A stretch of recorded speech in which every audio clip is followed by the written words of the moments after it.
Hi viewers, ఈరోజు పర్టికులర్గా analysis లాంటిది ఏమీ లేదు. కాకపోతే క్లుప్తంగా సూటిగా అసలు అంశాలు ఏవైతే ఉన్నాయో వాటి మాట ఇక్కడ ప్రస్తావిస్తాను. గతంలో ఎవరైనా రాజకీయ పార్టీలోకి రావాలి అంటే, ఎవరైనా ఒక రాజకీయ పార్టీ గుర్తు మీద పోటీ చేయాలి అంటే, ఆ పార్టీ తరఫున వారికి బీఫామ్ ఇవ్వాలి అంటే, లేదంటే ఆ పార్టీ తరఫున వారికి ఏదో ఒక పదవి కట్టబెట్టాలి అంటే, అధికార ప్రతినిధి కావచ్చు, లేదు అంటే సెక్రటరీ కావచ్చు, లేదు అంటే ఏదో ఒక నామినేటెడ్ పోస్ట్.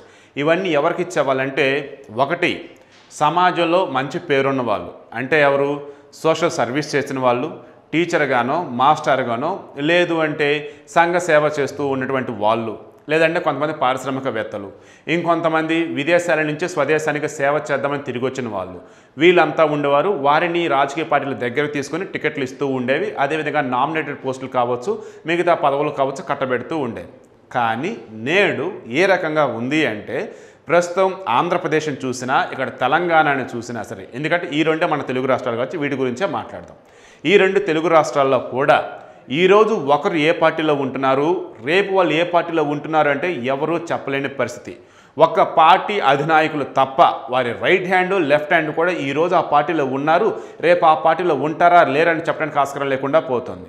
ఎందుకు ఈ రకంగా ఉంటుందంటే, నెంబర్ 1 వారికి పదవి కావాలి, అధికారం కావాలి, గుర్తింపు కావాలి. సో అధికారంలో ఏ ప్రభుత్వం అయితే ఉంటుందో దానిలోకి వెళ్ళటమే ఉత్తమం అనుకొని వెళ్ళిపోవటం. ఈ రకంగా చూసుకున్నప్పుడు తెలంగాణలో ఉన్నటువంటి అటు టీడీపీ ఆల్మోస్ట్ ఈ లోక్సభ ఎన్నికల్లో పోటీ చేయట్లేదు.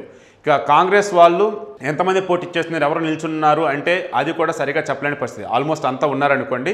కాకపోతే చివరి నిమిషం దాకా కూడా ఒక రకమైన టెన్షన్ నెలకొని ఉంది. దీనికి కారణం ఏంటంటే, అసెంబ్లీలో ఎవరైతే కాంగ్రెస్ తరఫున గెలిచారో వాళ్ళల్లో 3 వంతుల్లో 2 వంతులు కనుక టీఆర్ఎస్ సైడ్ కనుక వెళ్ళినట్లయితే ఆటోమేటిక్గా కాంగ్రెస్ పార్టీ టీఆర్ఎస్లో విలీనం అయిపోయినట్టుగా జరిగిపోతుంది. సో మన గతంలో పరిశీలించినట్లయితే టీడీపీ ఏ రకంగా కనుమరుగైపోయింది అన్నప్పుడు, ఏ రకంగా టీడీపీ తన పట్టు నిలుపలేకపోయింది అన్నప్పుడు, టీడీపీ తరఫున ఎంతమంది అయితే గెలిచారో వాళ్ళని కనుక 3 వంతులుగా వేసినట్టయితే వాళ్ళలో 2 వంతులు టీఆర్ఎస్లో కలవడం జరిగిపోయింది. దాంతో టీడీపీ చాప్టర్ నెమ్మదిగా క్లోజ్ అయిపోయిందని ఆ రోజు అంతా అనుకున్నారు. ఈరోజు కాంగ్రెస్ పరిస్థితి కూడా ఆల్మోస్ట్ అలాగే ఇక్కడ తెలంగాణలో ఉంది. కాబట్టి కాంగ్రెస్ తరఫున ఎటువంటి అభ్యర్థి మనం నిలబెట్టినట్లయితే వాళ్ళు ఇక్కడ పట్టు సాధిస్తారు అన్న దాని ప్రకారమే వాళ్ళ అభ్యర్థులను ఎంపిక చేయడం, ఆ రకంగా ప్రచారం చేయడం ప్రస్తుతం జరుగుతూ ఉంది.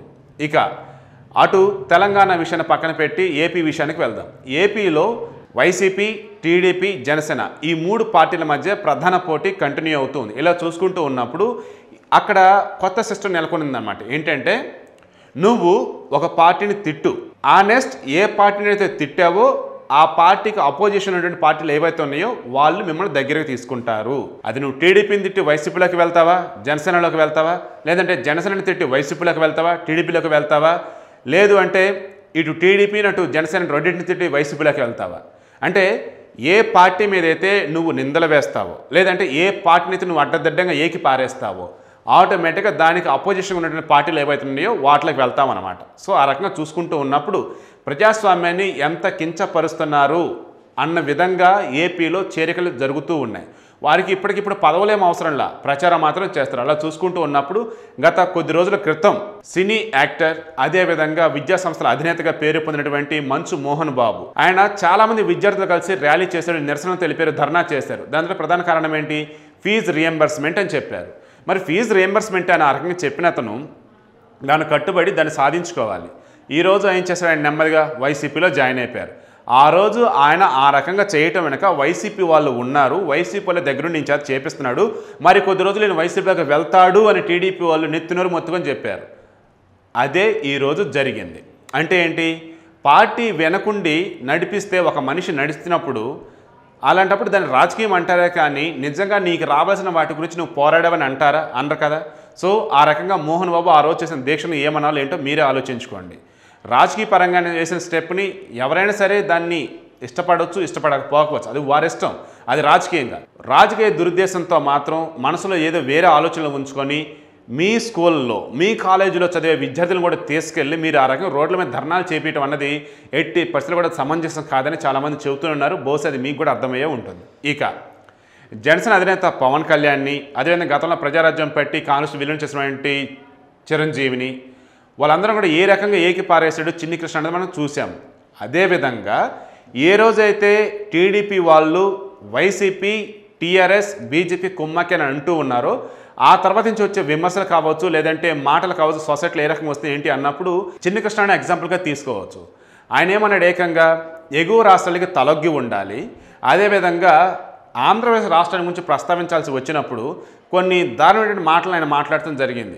అది నేను మాట్లాడక ప్రస్తావించదలుచుకోవట్లేదు, ఆయన విజ్ఞతకి వదిలేస్తూ ఉన్నాను. సరే, ఆ రోజు నేను ఏం మాట్లాడారు ఏంటి మీరు అంతగా చూసే ఉన్నారు. ఈరోజు నేను పర్టికులర్గా ఒక పార్టీను, ఓ మనిషిని ఇక్కడ నేను పొగడాల్సిన అవసరం లేదు, తిట్టాల్సిన అవసరం అయితే లేదు.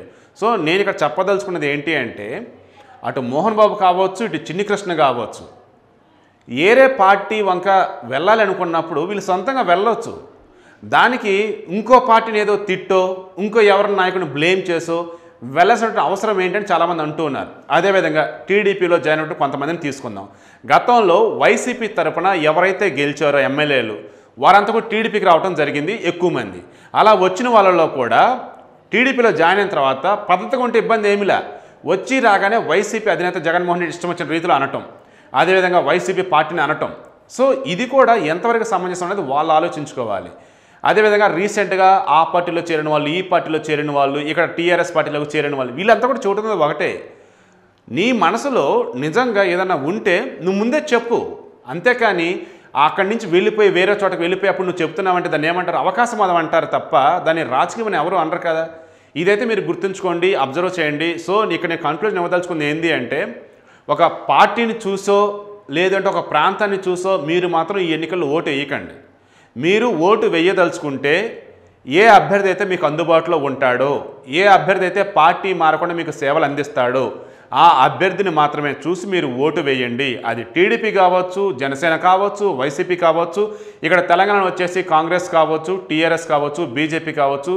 కోర్స్ 2 చోట్ల కూడా కాంగ్రెస్ ఉంది, బీజేపీ ఉంది. సో మీకు నచ్చిన వారికి మీరు ఓటేయండి. కాకపోతే విలువలు వాళ్ళు పాటిస్తున్నారా లేదా, ఆ పార్టీలో ఉన్నప్పుడు ఆ పార్టీకి సంబంధించినటువంటి తప్పులు ఏమంటే వాడు సరిదిద్దుకుంటూ ముందుకెళ్తున్నారా, లేదంటే ఆ పార్టీ నుంచి బయటకు వచ్చిన తర్వాత మాత్రమే ఆ పార్టీలో ఉన్నటువంటి లోపాలను కూడా బయటకు ఎత్తు చూపుతున్నారా, అదేవిధంగా కొత్త పార్టీలోకి వెళ్ళిన తర్వాత గతంలో ఆ పార్టీని ఏవైతే వీళ్ళు దూషించారో వాటిని కప్పుచ్చుకోవడానికి ఏదో ప్రయత్నాలు చేస్తూ ఉన్నారా, అంటే ఇవన్నీ చేస్తూ ఎవరైనా మభ్యపెడుతూ ఉన్నారు, ప్రజాస్వామ్యాన్ని వీరు ఏం చేయదలుచుకున్నారు ఏంటి, ఇవన్నీ మీరు ఆలోచించి ఆ రకంగా మీరు స్టెప్స్ తీసుకోండి. ఆ రకంగా మీ ఓటు హక్కును అయితే మాత్రం ఖచ్చితంగా వినియోగించుకోండి.